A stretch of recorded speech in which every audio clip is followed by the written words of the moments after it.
même si je ne suis pas sa meilleure amie, j'ai tout autant qu'elle le droit d'être invitée, sinon plus, car je suis son aînée de 2 ans. Elisabeth s'efforça enfin de la raisonner, et Jane de l'inviter à se résigner. Quant à Elisabeth, cette invitation était loin de susciter en elle les mêmes sentiments que ceux de sa mère et de Lydia. Elle lui semblait enterrer tout espoir de voir sa sœur faire un jour preuve de bon sens. Au risque de se faire détester, au cas où sa démarche viendrait à être découverte, elle ne put s'empêcher de conseiller en cachette à son père de ne pas la laisser partir. Elle lui représenta l'inconvenance du comportement de Lydia, le peu de profit qu'elle pourrait tirer d'une amitié avec une femme telle que Mrs. Forster, et les risques qu'elle se montre encore plus imprudente en pareille compagnie à Brighton, où la tentation serait sans doute plus grande qu'à Longbourn. Il l'écouta attentivement, puis lui fit remarquer: Lydia ne se tiendra jamais tranquille tant qu'elle ne sera pas compromise dans quelque lieu public, ce qu'elle ne pourra jamais faire à aussi peu de frais ou avec si peu de désagréments pour sa famille que dans les circonstances présentes. Si vous saviez, dit Elisabeth, à quel point notre réputation risque d'avoir à souffrir de l'impertinence et de l'imprudence de Lydia, à quel point elle en souffre déjà. En réalité, je suis certaine que vous ne jugeriez pas cette affaire de la même façon. À quel point tu en souffres déjà, toi, répéta M. Bennet. Quoi, aurait-elle mis en déroute quelques-uns de tes prétendants? Pauvre petite Lizzie, allons, ne sois pas abattue. Ces jeunes gens délicats ne tolèrent pas la moindre sottise dans leur future belle famille, ne valent pas la peine qu'on les regrette. Allons, donne-moi la liste de ces individus pitoyables que la bêtise de Lydia a fait fuir. Vous vous trompez, je n'ai pas à me plaindre d'aucun tort de ce genre. Je me plains non d'un tort qui me serait fait à moi, mais d'un tort qui nous atteint tous. Notre imprudence, notre respectabilité dans le monde ne peuvent qu'être affectées par la frivolité irresponsable, le toupet et le manque total de retenue, qui sont la marque du caractère de Lydia. Excusez-moi, car il me faut parler franchement. Si vous, mon cher père, ne prenez pas la peine de fixer des limites à son exubérance et de lui apprendre que ses occupations actuelles ne sauraient constituer un but dans la vie, elle ne sera bientôt plus en mesure de s'amender. Son caractère sera formé pour toujours et, à 16 ans, elle sera la coquette la plus résolue à se ridiculiser, elle et sa famille avec. Et c'est une coquette au sens le plus vil et le plus bas du terme, sans autre attrait que ceux de la jeunesse et d'un physique acceptable, et qui se montrera si ignorante et écervelée qu'elle sera incapable d'échapper au mépris universel, que ne manquera pas d'engendrer sa furieuse envie d'être admirée. Ce danger guette aussi Kitty. Elle imite tout ce que fait Lydia, un but elle-même ignorante, oisive et incontrôlable. Ah, mon cher père, comment pouvez-vous croire qu'elles ne seront pas critiquées et méprisées partout où on les connaît, et que cette disgrâce n'atteindra pas leur sœur? Monsieur Bennet vit qu'elle mettait là tout son cœur, et tout en lui prenant affectueuse la main, il déclara en guise de réponse: Ne te tracasse pas, ma chérie. Où que toi et Jane soyez connus, vous serez respectés et estimés, et vous n'aurez pas à souffrir du fait que deux de vos sœurs, disons 3, sont des idiotes finies. Nous n'aurons pas la paix à Longbourn si Lydia ne va pas à Brighton. Qu'elle y aille donc. Le colonel Forster est un homme sensé. Il l'empêchera de faire de graves bêtises, et elle est heureusement trop pauvre pour que quiconque s'intéresse à elle. À Brighton, même dans le rôle de vulgaire aguicheuse, elle sera moins en vue qu'ici. Les officiers trouveront des jeunes filles plus dignes de leur attention. Espérons par conséquent que ce séjour lui fera prendre conscience de son insignifiance. De toute manière, elle ne peut guère descendre beaucoup plus bas sans nous pousser à l'enfermer pour le restant de ses jours. Elisabeth dut se contenter de cette réponse, mais elle ne changea pas d'avis, et elle le quitta déçue et désolée. Il n'était toutefois pas dans sa nature d'aggraver ses soucis en les ressassant. Elle savait qu'elle avait fait son devoir, et il n'était pas dans son tempérament de se soucier de mots qu'elle ne pouvait éviter, ou de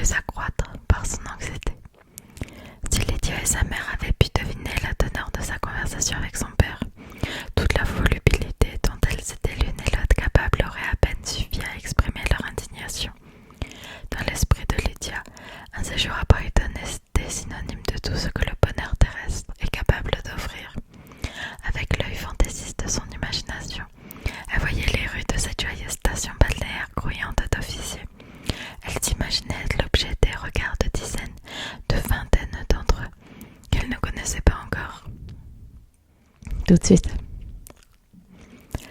Elle avait sous les yeux le grand monde de toute sa gloire, l'étang dans un bel alignement ordonné, peuplé de joyeux jeunes gens vêtus de superbes uniformes rouges. Et pour compléter le tableau, elle se voyait assise sous une tente, en train de flirter tendrement avec au moins 6 officiers à la fois.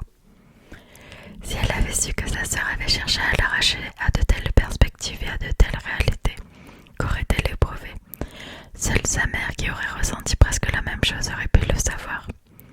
Le séjour de Lydia à Brighton était tout ce qui la consolait de la triste conviction que son mari n'avait aucune intention de s'y rendre. Mais elle ignorait totalement ce qui s'était passé, et leurs transports continuèrent presque sans interruption jusqu'au jour fixé pour le départ de Lydia. C'était la dernière fois qu'Elizabeth devait voir M. Wickham. Comme elle s'était trouvée fréquemment en sa compagnie depuis son retour, son trouble avait à peu près disparu et l'émotion que lui avait causée son ancien penchant avait complètement disparu. Elle avait même appris à déceler, dans la distinction qui l'avait d'abord séduite, une affection, une monotonie propre à susciter la lassitude et la méfiance.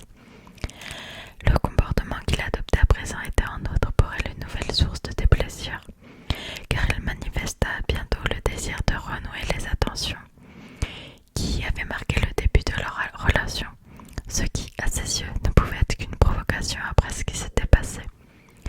Et il perdit tout intérêt pour elle lorsqu'elle se vit ainsi l'objet de cette galanterie dérisoire et frivole. Bien qu'elle tentât constamment de s'en défendre, elle ne pouvait pas ne pas se sentir blessée à l'idée qu'après avoir si longtemps, et pour quelque chose que ce fût, cessait de faire attention à elle, il put imaginer qu'il lui suffisait de s'intéresser de nouveau à elle pour qu'elle en fût flattée et lui donnât la préférence.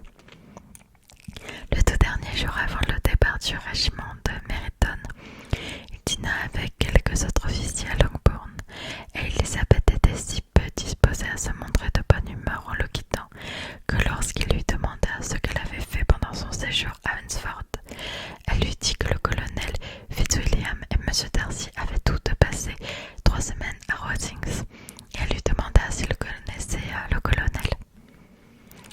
Il eut l'air surpris, mécontent et inquiet, mais il se reprit et, retrouvant son sourire, il répondit qu'autrefois il l'avait beaucoup fréquenté. Puis, après avoir observé que c'était un vrai gentleman, il lui demanda ce qu'elle pensait de lui. Elle fit une réponse des plus flatteuses, prenant l'air indifférent. Il ajouta peu après: « Combien de temps avez-vous dit qu'il était resté à Rosings ?»« Près de 3 semaines. Et vous l'avez vu fréquemment ?»« Oui, presque tous les jours. » « Il a des manières très différentes de celles de son cousin. »« Oui, très différentes, mais selon moi, M. Darcy gagne à être connu. »« Ah oui, » s'écria Wickham avec un petit air qu'elle ne manqua pas de remarquer. « Et puis-je vous demander, je vous prie ?»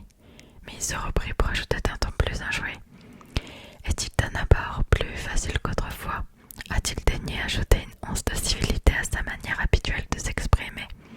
Car je serais très étonné, reprit-il d'une voix plus basse et plus sérieuse, que sur l'essentiel il se soit amendé. »« Oh, pas du tout, dit Elizabeth. Sur l'essentiel, je crois qu'il est resté fidèle à lui-même. » Tandis qu'elle parlait, Wickham semblait ne pas savoir s'il devait se réjouir ou se méfier de ce qu'elle disait.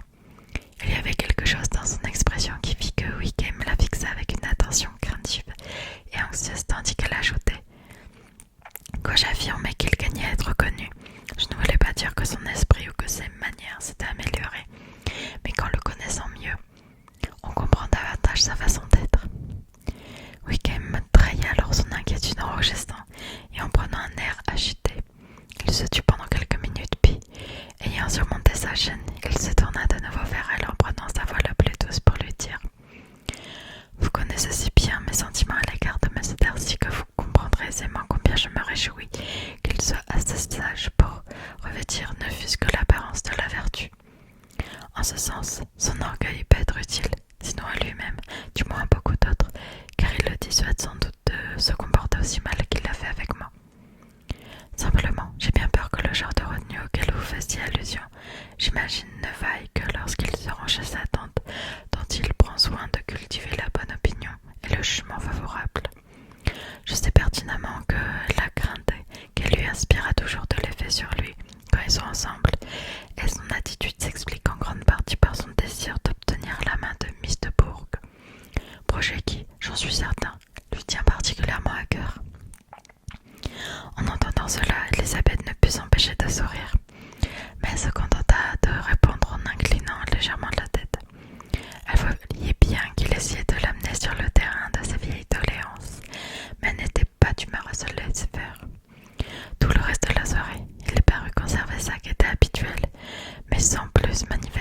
attention particulière à Elisabeth. Ils prirent enfin congé, et leur mutuelle politesse allait sans doute de pair avec un désir mutuel de ne plus jamais se revoir. Quand les invités furent sur le départ, Lydia se rendit avec Mrs. Forster à Merrington, d'où elle devait partir tôt le lendemain matin. Les adieux à sa famille furent plus bruyants que touchants. Kitty fut la seule à verser des larmes, mais elle pleurait de rage et de jalousie. Miss Bennet prodigua à sa fille bien des vœux de félicité.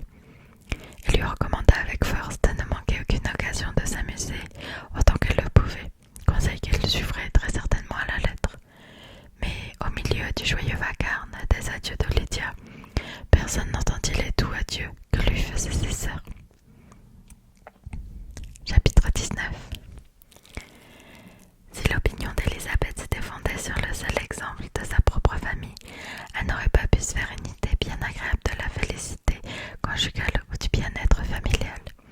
Son père, fasciné par la jeunesse et la beauté, et par cette apparente bonne humeur que donnent généralement la jeunesse et la beauté, avait épousé une femme dont la faible intelligence et l'esprit borné avaient, dès le début de leur mariage, mis rapidement un terme à toute réelle affection pour elle. Le respect, l'estime et la confiance s'étaient envolés pour toujours, et toutes ces idées sur le bonheur conjugal avaient été mises à mal.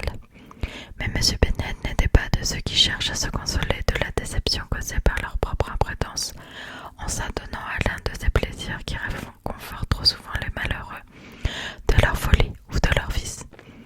Il aimait la campagne et les livres, et il trouvait l'essentiel de son plaisir à satisfaire ces goûts-là.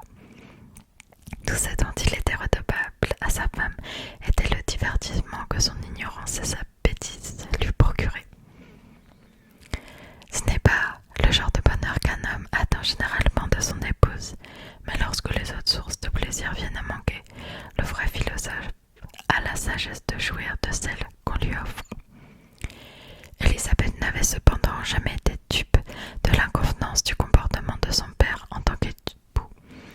Cela l'avait toujours peinée, mais comme elle respectait ses capacités et lui était reconnaissante de l'affection qu'il lui témoignait, elle s'efforçait d'oublier ce qu'elle ne pouvait pas ne pas voir et de chasser de son esprit ses manquements répétés à ses devoirs de mari, tout comme l'erreur tout à fait répréhensible qu'il commettait en exposant sa femme au mépris de ses propres enfants.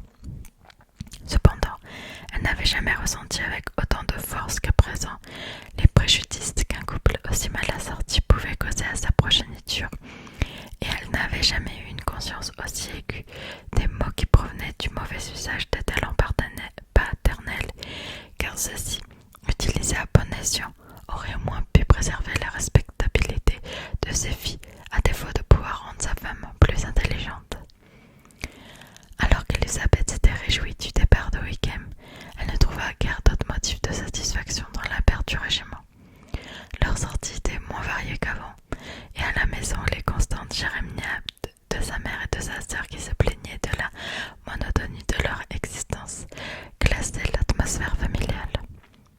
Et tandis que Kitty finirait bien par retrouver le bon sens maintenant que ce qui lui troublait la cervelle n'était plus là, sa sœur cadette, dont le tempérament laissait craindre le pire, risquait de voir sa bêtise et son inconscience s'aggraver face au péril que représente un camp militaire et une station balnéaire. Somme toute, Elisabeth s'aperçut de ce que les autres avaient parfois observé avant elle, à savoir qu'un événement que l'on attend avec impatience lorsqu'il vient se produire n'apporte toujours pas les satisfactions qu'on avait espéré en tirer. Il était par conséquent nécessaire d'attribuer à quelques autres moments le début du vrai bonheur. Il lui fallait avoir un autre objet sur lequel projeter ses désirs et ses espoirs.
ce qu'ils avaient envisagé, ou du moins pour le voir avec la tranquillité et le confort qu'ils espéraient.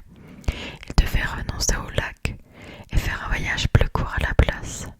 Selon leur nouveau plan, ne pouvaient pas aller au-delà du Derbyshire. Cette région offrait suffisamment de choses à découvrir pour les occuper pendant 3 semaines et présentait un attrait tout particulier pour Mrs. Gardiner. La ville où elle avait jadis passé plusieurs années de sa vie et dans laquelle il devait désormais s'arrêter quelques jours suscitait sans doute autant de sa curiosité que les beautés inventées de Matlock, Chatsworth, Dovedale ou de la région du Pic. Elisabeth était extrêmement déçue. Elle rêvait de voir la région des lacs et persistait à penser qu'il n'aurait eu assez de temps pour y aller. Mais comme elle devait bien se montrer satisfaite et qu'il était certainement dans sa nature d'être heureuse, elle oublia vite sa contrariété. Tant de choses étaient liées au nom de Derbyshire qu'il lui était impossible de voir ce mot sans penser à Pemberley et à son propriétaire. Mais je puis sûrement, se dit-elle, mettre le pied en toute impunité dans le comté qui est le sien et y dérober incognito quelques cristaux de roche. À présent, l'attente lui semblait 2 fois plus longue. 4 semaines devaient s'écouler avant l'arrivée de son oncle et de sa tante, mais elles finirent par passer. Monsieur et Mrs. Gardiner apparurent enfin à Longbourn avec leurs 4 enfants, 2 filles de 6 et 8 ans et 2 garçons plus jeunes qui devaient être confiés aux soins de leur cousine Jane, leur préférée à tous, car sa modération et sa douceur en faisaient la personne idéale pour s'occuper d'eux. Qu'il s'agit de leur faire réciter leurs leçons, de jouer avec eux ou de les aimer. Les Gardiner ne passèrent qu'une nuit à Longbourn et ils partirent le lendemain matin en compagnie d'Elisabeth en quête de nouveautés et d'amusement. Ils étaient sûrs de passer un bon voyage grâce à des tempéraments bien assortis, leur bonne santé, leur capacité à supporter les difficultés et à apprécier chaque plaisir. Enfin, leur affection mutuelle et leur intelligence leur permettraient d'en profiter même au cas où surviendraient quelques désagréments. Le but de cet ouvrage n'est pas de décrire le Derbyshire ni aucun des autres lieux remarquables, leur itinéraire les conduisit. Oxford, Blenheim, Warwick, Kenilworth, Birmingham, etc. sont suffisamment connus. Seul nous importe à présent une partie du Derbyshire. Après avoir vu les principales merveilles de la région, ils arrivèrent dans la petite ville de Lambton, où Mrs. Gardiner avait précédemment habité et où elle avait récemment découvert que quelques connaissances se trouvaient encore. Et à moins de 8 kilomètres de Lambton, Elisabeth apprit par sa tante que Pemberley était tout proche. Ce n'était pas directement sur leur route, mais le lieu n'était qu'à 2 à 3 kilomètres de là. Alors qu'elle parlait, chemin faisant, Mrs. Gardiner avait exprimé la veille au soir l'envie de revoir cet endroit. Monsieur Gardiner étant d'accord, on avait demandé l'avis d'Elisabeth. « Ma chérie, est-ce que tu n'aimerais pas voir un lieu dont tu as tellement entendu parler ?» demanda sa tante. De surcroît, il s'agit d'un endroit qui est attaché à un très grand nombre de tes connaissances. Wickham y a passé toute sa jeunesse, tu sais. Elisabeth était très ennuyée. Elle pensait n'avoir rien à faire à Pemberley et elle fut obligée de prétendre qu'elle n'avait nulle envie de le voir, qu'elle était lasse des grandes demeures après en avoir tant visité et qu'elle ne prenait aucun plaisir à observer de jolis tapis ou de rideaux de satin. Miss Gardiner lui reprocha sa sottise. « S'il ne s'agissait que d'une belle maison bien meublée, dit-elle, je n'y trouverais moi-même aucun intérêt, mais le parc est splendide. Il possède quelques-uns des plus beaux arbres de la région. » Elisabeth se tut, sans pouvoir acquiescer pour autant. La possibilité de rencontrer M. Darcy pendant qu'elle visiterait les lieux lui traversa aussitôt l'esprit. Quelle horreur! Cette seule pensée la fit rougir. Elle se dit qu'il vaudrait mieux s'en ouvrir à sa